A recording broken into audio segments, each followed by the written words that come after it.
네, 여러분 반갑습니다. 저는 한남대학교 스포츠과학과의 정일기 교수입니다. 오늘부터 제가 여러분과 다이어트와 건강운동의 과학적 접근이라는 주제를 가지고 만나 뵙도록 하겠습니다. 제가 이제 제 1강부터 한 20강 정도로 이 다이어트를 보다 영양학적 기초부터 또 운동과의 관련성, 그 밖에 여러 가지 다이어트와 관련된 생활 요인들, 생활 습관들에 대한 내용들, 이런 것들을 체계적으로 접근할 수 있는 그런 내용으로 여러분을 만나뵐까 합니다.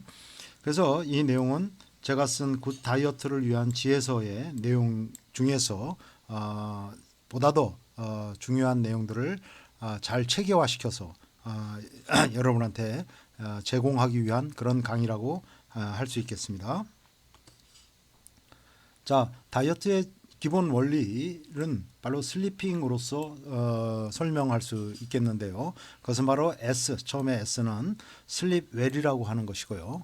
그 다음에 이제 당연히 다이어트를 할 때 기본이 되는 것은 칼로리를 낮추는 것이죠. 그런데 무조건 칼로리를 낮추는 것이 아니라 어떻게 먹느냐가 굉장히 중요하죠. 즉 건강하게 먹는 것이 다이어트의 중요한 또 요소라고 할 수 있겠습니다. 또한 이 강의에 보다 더 많은 또 초점이 엑서사이즈 레귤러리, 운동을 정기적으로 하는 것이 다이어트에 굉장히 중요한 요소라고 하는 점을 말씀드리겠습니다. 또 한 가지는 심리적인 요인이죠. 그래서 psychological stability, 즉 스트레스가 살이 찌거나 또 빠지는데 굉장히 중요한 역할을 한다고 볼 수 있는데, 바로 이런 우리의 심리적 상태가 다이어트를 하는 데 있어서 매우 큰 영향을 미친다는 것이죠. 그 다음에 이제 소문자로서 ing가 있는데요. 이 i는 intestine, 즉 우리의 장의 상태라고 이야기할 수 있습니다. 우리 장에는 굉장히 많은 미생물들이 살고 있죠. 그 중에는 유해한 작용, 또 비만을 촉진하는 작용, 이런 유해 세균들도 살고 있지만, 또 한편으로는 비만을 막아주고 또 여러 가지 유익한 작용을 하는 그러한 그 유익균들도 살고 있죠. 그래서 이것을 총칭해서 프로바이오틱스, 즉 유익한 균들을 프로바이오틱스라고 얘기를 하는데, 이거에 대해서 또 설명드리도록 하겠습니다.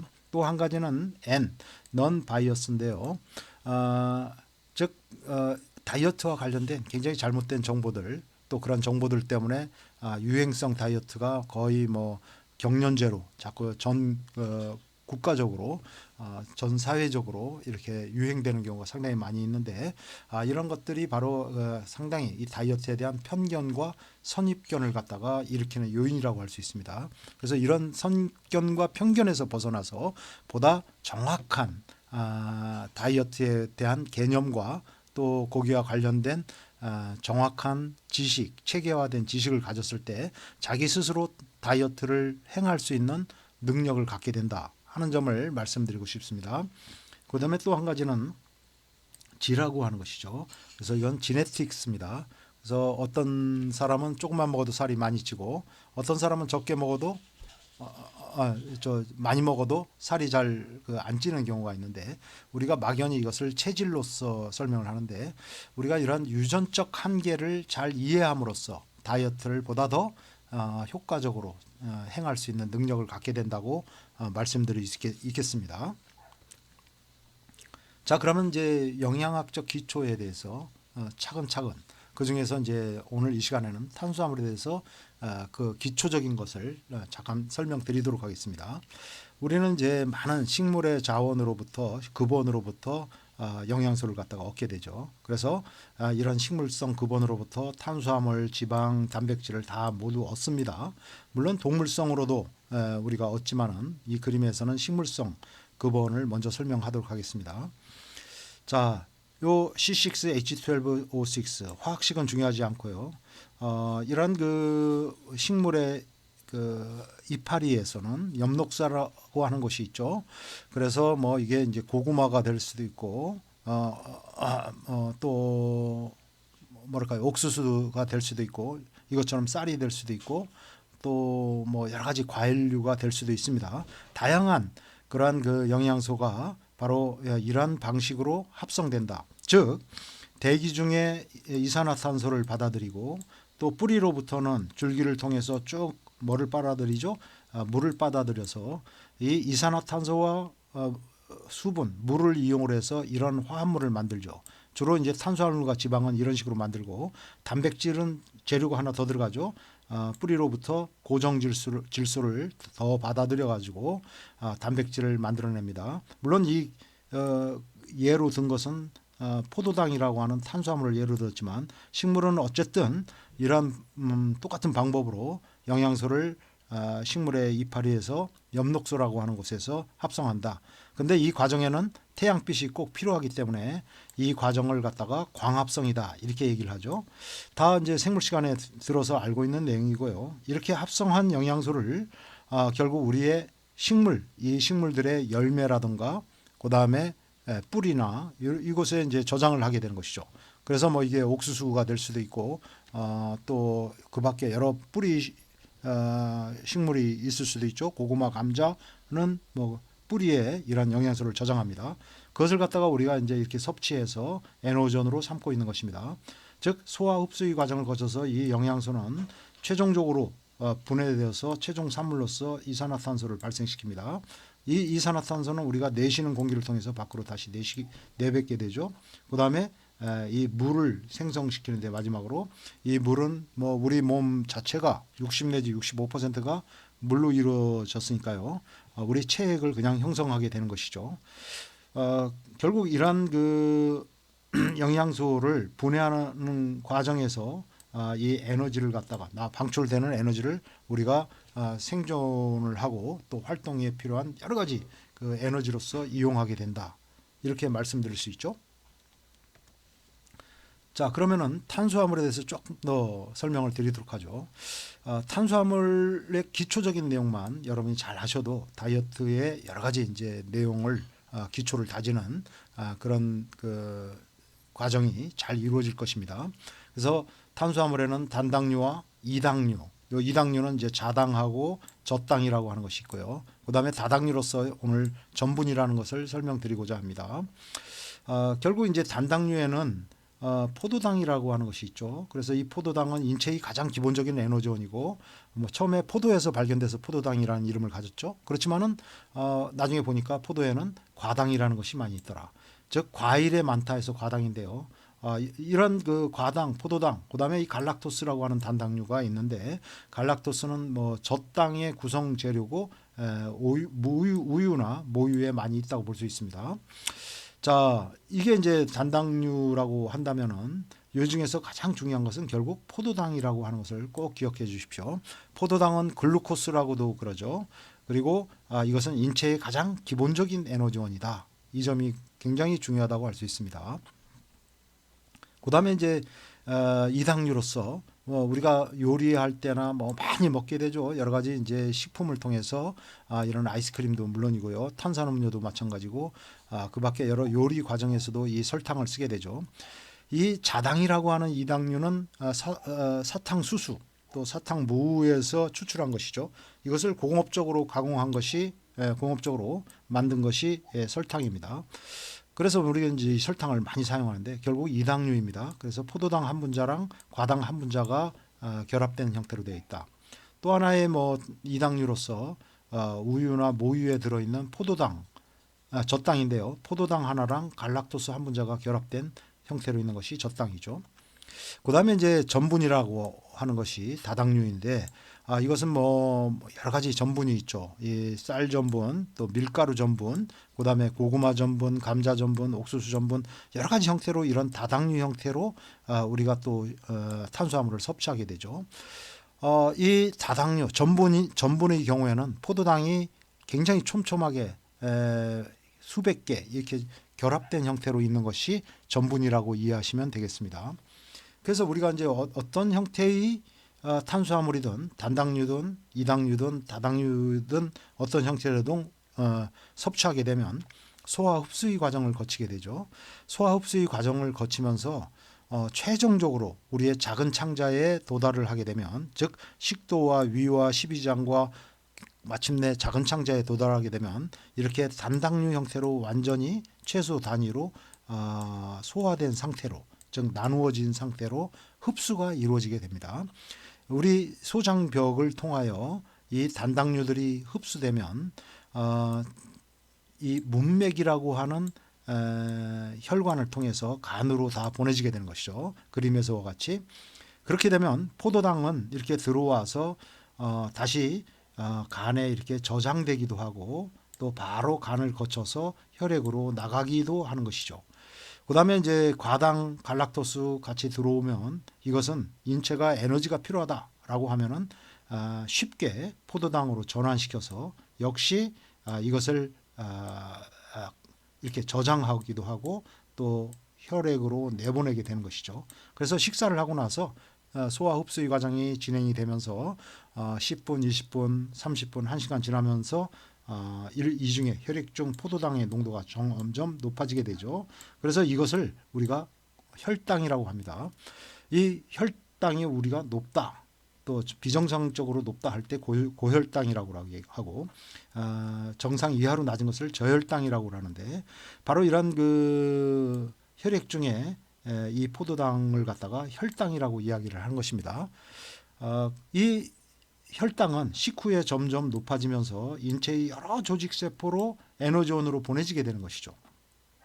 그림에서 보듯이 이 뇌에도 보내지고 심장으로도 보내지고 신장으로도 보내지고 인체의 여러 조직 세포로 다 보내집니다. 그래서 인체를 구성하고 있는 30개 조나 되는 모든 세포는 바로 이 포도당을 연료로 이용해서 자신의 생명을 유지하고 또 그 세포의 특수한 기능을 갖다가 수행한다. 즉 뭐 뇌세포는 신경 자극을 전달을 하고 신경세포는 그렇죠. 또 사고 활동을 하고 심장세포는 심장을 갖다가 수축하는 그런 작용을 하고 콩팥의 이 여러 종류의 세포들은 또 뭐 그 혈액을 요구하는 과정에서 여러 가지 기능을 역시 또 수행을 한다. 이렇게 얘기를 할 수가 있습니다. 물론 근육세포는 근육을 수축하고 해서 우리 몸을 움직이는 그런 작용도 하는 것이죠. 근데 이 그림에서 근육이 중요하죠. 근육으로 들어온 이 포도당은 여기 그림에서 보아 같이 이렇게 다시 묶여서 포도당을 묶어서 저장의 형태로 이렇게 저장하는 모습을 볼 수가 있습니다. 여기서 중요한 것은 인체의 간과 여기 이제 근육은 이 포도당을 다시 묶어가지고 즉 이 탄수화물을 다시 저장하는 그런 능력을 가지고 있다 하는 것입니다. 다른 조직 세포들은 이것을 에너지원으로 바로 이용할 수 있을 뿐 이것을 잘 저장하지는 못합니다. 물론 이 심장 근육도 약간의 그 에너지원을 갖다가 저장을 하죠. 이 약간은 저장하지만 대체로 이 간과 근육만이 여러분들은 골격근이죠. 골격근만이 글리코겐의 형태로 이 탄수화물을 저장한다는 것을 꼭 기억해 주시면 좋겠습니다. 그다음에 이제 이 간과 근육에 이렇게 보내지고 그다음에 인체 여러 조직 세포로 보내지고 나서도 남아나는 포도당은 어디로 보내지게 되느냐? 결국 인체의 지방 조직 세포로 보내져서 여기서 지방의 형태로 전환이 돼서 저장이 된다. 이렇게 말씀드릴 수 있습니다.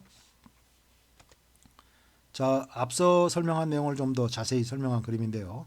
우리가 섭취한 여러 가지 그 탄수화물 종류가 있죠. 이렇게 다당류 형태, 밥을 먹거나 국수를 먹거나 고구마를 먹거나 옥수수를 먹거나 이런 다당류 형태로 먹을 수 있고요. 그다음에 우유를 먹었다면 그 안에 포함되어 있는 탄수화물, 이 젖당의 형태로 먹을 수도 있고요. 그다음에 이제 여러 가지 요리를 가정해서 이런 자당의 형태도 먹을 수 있고, 그다음에 이제 단당류 형태로 과일이나 뭐 이런 걸 먹었을 때는 주로 단당류 형태로 먹게 되죠. 어쨌든 이게 소화 흡수의 과정을 거치게 되죠. 거쳐서 마침내 소장에 이르렀을 때 완전히 이렇게 포도당, 갈락토스, 과당 이렇게 단당 형태로 나눠져서 소장을 벽을 통해서 흡수되게 되는 것이죠. 이렇게 흡수되면은 1차적으로는 이제 간을 거치게 되는데요. 이렇게 혈당이 흡수되면서 점점 상승하게 됩니다. 즉 공복시 혈당, 즉 우리가 아침 식전에 정상적인 혈당의 범위는 80 내지 100mg 퍼센트. 이 퍼센트라는 표시는 혈액 100ml라는 것을 나타냅니다. 그래서 혈액 100ml당 이 정도의 농도로 아침 식전에는 보이지만 우리가 밥을 먹었다 하면은 이 혈당이 뭐 이 정도로 증가하게 되죠. 뭐 이거보다 더 높아질 수도 있고 그럴 수는 있습니다. 어쨌든 이 혈당이 이렇게 소화 흡수의 과정이 진행이 됨에 따라 상승하게 된다고 하는 것이죠. 그리고 인체의 여러 조직세포로 이 혈당은 보내지게 되죠. 뇌로도 보내지고 심장 근육으로도 보내지고 피부세포로도 보내지고 뼈세포로도 보내지고 인체의 모든 수요체로 보내지게 됩니다. 그런데 이 그림에서 크게 나타나듯이 간과 근육의 경우에는 이 들어온 포도당을 글리코겐이라고 하는 탄수화물의 저장 형태로 다시 묶어서 저장할 수 있다고 하는 것입니다. 근육도 마찬가지로 자신한테 들어온 혈당을 이렇게 묶는데 이 글리코겐이라고 하는 것이 매우 중요하죠. 자, 이렇게 탄수화물의 저장 형태가 글리코겐인데 문제는 우리 간과 근육에 저장할 수 있는 글리코겐의 최대 저장량은 약 400 내지 500g, 뭐 한 450g 정도, 그 정도 평균적으로 그 정도밖에 저장할 수 없습니다. 즉 간에 150g, 근육에 약 300g 저장할 수 있는데, 그래서 우리가 만약 이렇게 저장고를 초과하는 더 많은 탄수화물을 많이 먹었다, 칼로리를 먹었다 하면 어떻게 될까요? 그렇게 되면은 글리코겐 저장고에 더 이상 이것을 저장할 수 없고 근육에도 더 이상 저장할 수 없으니까 이 여분의 혈당, 남아 돌아가는 혈당은 큰 창고로 보내지게 되는 것이죠. 큰 창고는 바로 지방 조직이라고 얘기할 수 있는데 여기서 아주 중요한 것은 이 혈당이 간과 근육처럼 글리코겐으로 저장되는 것이 아니라 지방으로 전환이 되어서 저장된다고 하는 것입니다. 즉 지방 조직 세포에 분포되어 있는 모세혈관 벽에는 이 혈당을 지방으로 전환시켜는 지질 합성 효소가 있어서 바로 이 혈당을 이 큰 창고에서는 중성 지방의 형태로 저장한다. 그래서 이 그림에서 봤듯이 인체의 피하 지방이나 내장 지방의 지방의 형태로 저장한다. 이런 말씀입니다. 그래서 계속 매일매일 과도한 칼로리, 과도한 탄수화물이 체내로 유입되게 되면은 계속 과도한 칼로리를 섭취하게 되면 결국은 여분의 혈당들은 계속해서 지방 조직 세포로 들어가게 되고 계속 지방 조직 세포로 그런 식으로 들어가게 되면은 이 창고를 지키고 있는 창고직이 바로 지방 세포의 DNA라고 비유할 수 있는데요. 여기서는 이제 결정을 하죠. 야, 이렇게 계속 물품이 밀려 들어오니 창고를 확장시키자. 그래서 남자의 경우는 주로 몸통, 복부 부위에 창고를 확장시키고 여성의 경우에는 꼭 그런 건 아니죠. 그렇지만은 대체로 여성의 경우에는 히프나 아니면은 넓적다리 뭐 이런 이 부분에 창고를 확장하는 상황이 벌어지게 되죠. 특히 뭐 성장기라고 한다면은 창고를 확장하기보다는 확장과 동시에 창고를 신설하는 방향으로 이 밀려드는 물품을 수용하려고 합니다. 그래서 지방세포의 세포 분열이 활발하게 일어나죠. 그래서 한참 성장기 때 과칼로리 섭취는 세포 증식형 비만이라고 해서 차차 설명드리겠지만 보다 더 어려운 그런 형태로 이 비만이 초래될 수 있다고 하는 점을 말씀드릴 수 있겠습니다. 자, 그렇다면은 체내에서 이 글리코겐 탄수화물의 저장 형태를 가장 많이 저장하고 있는 동물은 어떤 동물일까요? 네, 여러분들이 맞추신 분도 있을 수 있고 여러 가지 뭐 고래라든가 아니면 곰이라든가 또는 뭐 기린이라든가 별 동물들이 다 연상할 수 있는데요. 이 글리코겐을 자신의 근육에 가장 많이 저장할 수 있는 동물은 바로 말입니다. 그렇기 때문에 이 말은 우리가 보통 천리마, 적토마 이러죠. 그래서 수십 킬로를 그냥 쉬지 않고 높은 속도로 계속해서 달릴 수 있는 바로 그런 파워, 또 그러한 지구력을 이 말이 가질 수 있는 것이죠. 그래서 말이 이런 글리코겐을 가장 많이 갖고 있는 동물이라고 한다면 반대로 중성지방이라고 하는 것을 가장 많이 갖고 있는 그런 동물은 어떤 것일까요? 네, 여러분이 이미 다 짐작하듯이 바로 이 돼지는 중성지방형이라고 얘기할 수 있습니다. 우리가 이제 다이어트를 하는 것은 결국 중성지방형이 되면 안 되겠죠. 바로 이 글리코겐형 체형을 갖기 위한 것인데 이 글리코겐 체형을 갖는다고 하는 것은 우리가 단순히 외관적으로 보기 좋다 뭐 이런 측면도 있지만 그러한 것을 뛰어넘어서 우리가 보다 건강하고 또 생기차고 활기롭고 또한 삶의 질을 높여나가는 그러한 아주 필수적인 요소로서 우리가 이러한 글리코겐형 체형을 추구하는 그러한 생활을 하는 것이 즉 먹는 습관, 운동 습관, 노는 습관, 수면 습관 또 여러 가지 스트레스 마음 습관 이러한 것들이 굉장히 이 다이어트와 관련돼 있다고 하는 점을 말씀드리고 싶습니다. 네, 앞으로 계속해서 보다 더 다이어트의 기초적인 내용을 차근차근 배워나가는 시간을 갖도록 하겠습니다. 대단히 감사합니다.